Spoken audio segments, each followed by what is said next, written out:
This questioner asks, it's easier for me to talk to the township than it is to Springfield, Illinois.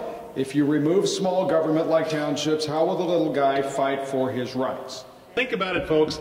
How often do you see your state representative? Larry is active up here, so you probably see him.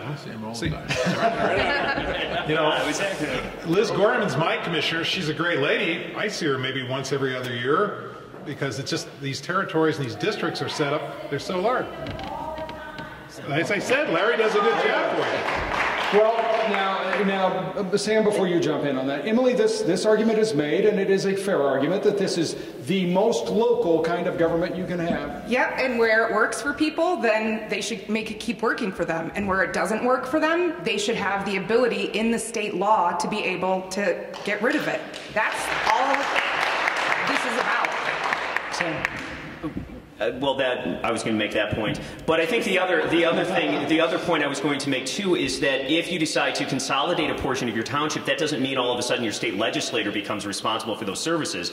I mean, you still have a county which has localized offices, and I know in my area there's 7 mayors and 7 boards of trustees. I see these people all the time. It's not as though the consolidation of township government is going to make all your local elected officials disappear. It's just one layer of government. You know, we've gone through this with layers of government before up this way. We had regional school treasurers, and Senator Berman fought that battle for us. We have a proposal that Senator Schoenberg put in because the law is murky here, and I really think that law should pass the Senate and the House, and the governor should sign it, which allows Evanston to determine what it wants to do. I think that it's time to look at this township law. I think you make a good point about the age of it, but each county is different. I mean, Cook County is much different than Lake. Our sister counties in the RTA are much more rural, have much more unincorporated land than we have in Cook. But I think it's time for the overall look at this. But again, I come here tonight as an Evanstonian who believes that I'm going to get $500,000 more service to this community by passing this referendum and hopefully letting it be put into action.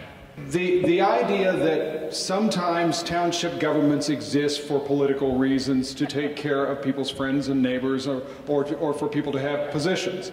But it also goes one step further, and it says, if the crux of the problem is people's jobs, those whose food and shelter depends on their paycheck from a township, why not plan for, address, direct as part of the needed consolidations, transferring township employees simply into the county's other jobs or possibly into the communities? Now, Bob? I'll take a shot at that because the school districts are typically run into this snag just as much. It would be identical to the township for the villages to absorb those employees and taking over. The reason we don't have school consolidation is usually the high school salary pump is higher, the grade school dollar is lower. When you merge, nope, I don't think the city's going to be willing to take a pay cut in their employees to come down to the township scale. So the theory is we're going to move those township people over. They'd probably be tickled pink because they're going to have a huge salary bump up to kind of do that. You know, this $300,000, $500,000 in savings, folks, I don't see this. I mean, you got $187 million in this city budget here. The township represents 0.2%, not even a percent, a sliver. I mean, if your city manager can't find a 10% reduction somewhere in his system, I had to do it all the time in my lifetime as a gunfighter. I don't know why you're doing this to the township. These are the questioner's words, not mine, okay? It is very difficult to throw the township scoundrels out every 4 years when the township payroll has so many precinct captains and political workers hired by those same scoundrels. And when the scoundrels hit up contractors for political contributions. Well, let me just say, I said that I represent 5 townships. I've not seen that to be the case in Niles Township, in New Trier, in Evanston, Northfield Township, or the part of Maine Township that I represent. I think that we have people who are on these township boards who are trying to do a good job. I think Northfield has had some struggles with highway commissioners and with others, but I have not seen that kind of of patronage that they're alleging in our area. Emily, you all have raised the question of whether these are just patronage havens. Yeah, I mean, I do think that there are a lot of examples of that happening. To say that there aren't is just dishonest. And there are a lot of situations where contracts are given to people that give political contributions. To say that that doesn't happen is dishonest. But that happens at every level of government. That doesn't. The county. So let's have that. That's great. That happens at every level of government. Why are we adding? Why do we have an extra layer of government to do that? That's not actually necessary. Why would we want more of that? We're not supposed to be biased. Don't be biased. Oh, I'm biased. I'm sorry. What, did I not? Was I not clear? I am. I want everybody to have the opportunity where that is the case in their township to eliminate their township.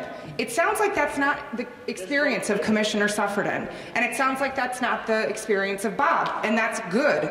That means that things are working.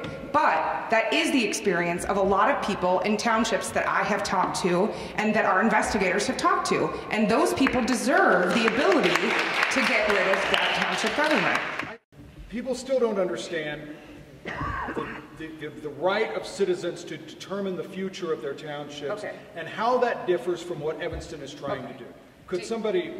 Do you want to do... I can do it in a non... Okay, so... Okay, so... You're going to wear your legal hat. This is white hat Emily, legal Emily. So the way that Illinois law is set up is, with the Constitution says that you can get rid of townships by referendum. Okay, so Evanston said, aha, we can get rid of our township through referendum. But not so fast, because Illinois law lays out the procedure of that referendum, and that procedure says that every township within the county would have to dissolve in order for that one township to dissolve. So Evanston is in the position of wanting to dissolve itself, but it's not able to do that on its own because, I mean, that's an impossible feat to have. And why would you want to dissolve every township automatically in a county? That's not the way that it should work. So Evanston is in a position where it has an advisory to have an advisory on its referendum, because at the board they didn't actually pass the actual advisory referendum, which would be, should Evanston get rid of its township?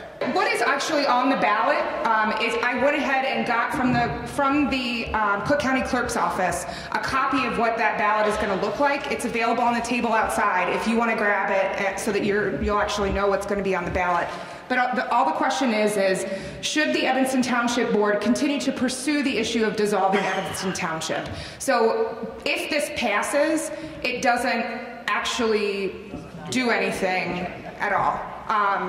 And there's actually, ma'am, I really need you not to do that again. I'm good, okay? I'm happy to talk to you afterwards, though.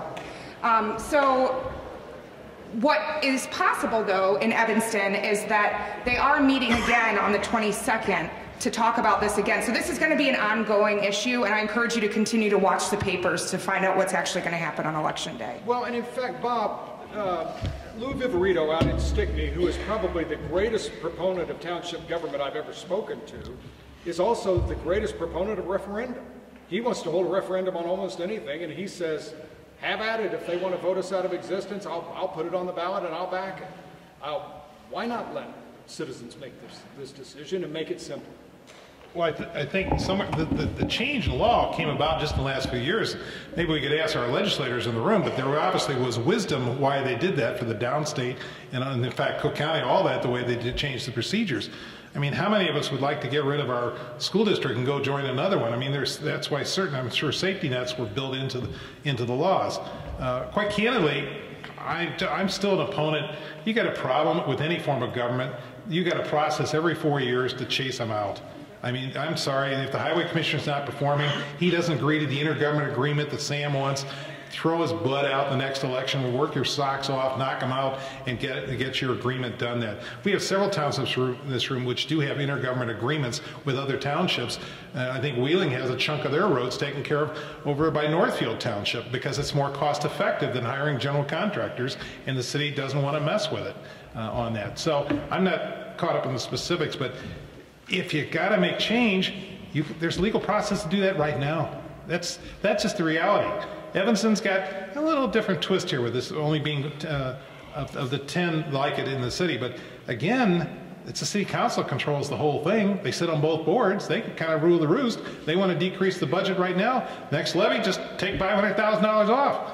But if your general assistance people don't get the basic survival needs of what they need, you're going to need better policing service, because we've seen it in Chicago.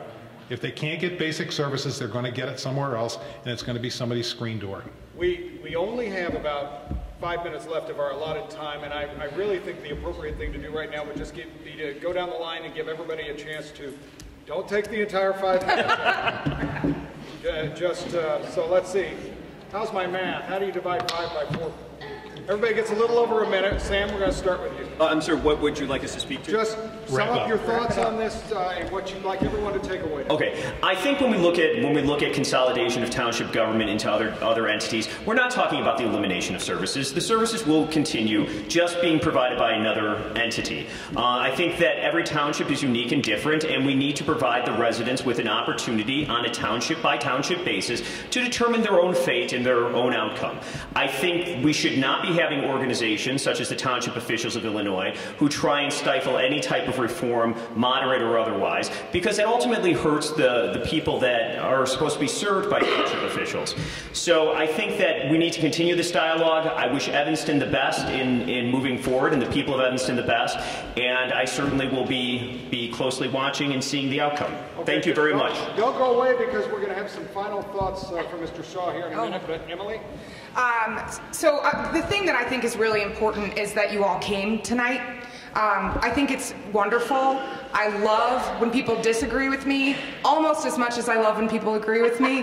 But this is a conversation that definitely needs to be had. And I spoke with the gentleman from New Trier before. He feels very passionately that the services that New Trier provide, those services are really essential to the population, and that they have really good folks working there. I believe you.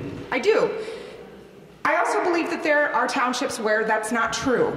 And when that is the case, I really believe that the township code, something that has not been updated in this area since the 1800s, needs to be addressed. It needs to be changed to reflect the reality that exists now, that folks should be able to get rid of this level of government where it's not needed.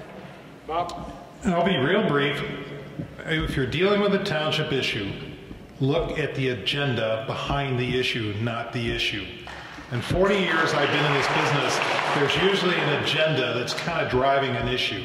And whether you're in Evanston or New Trier or Lockport or any township in the state, there's 1,400 of them, look for the agenda that's driving the issue. I don't care, it's even city. The agenda of somebody or something is driving the issue for some specific agenda address, maybe not always in the best interest of your community. Like feather it out. I wish townships had more jobs. I guess when you get so few part-time, you don't have it there. Larry? And I think that we need to let Evanston on March 20th self-determine what it wants to do, and I hope that the General Assembly will pass Senator Schoenberg's bill so that if our advisory referendum passes, we have a vehicle to be able to make that a reality.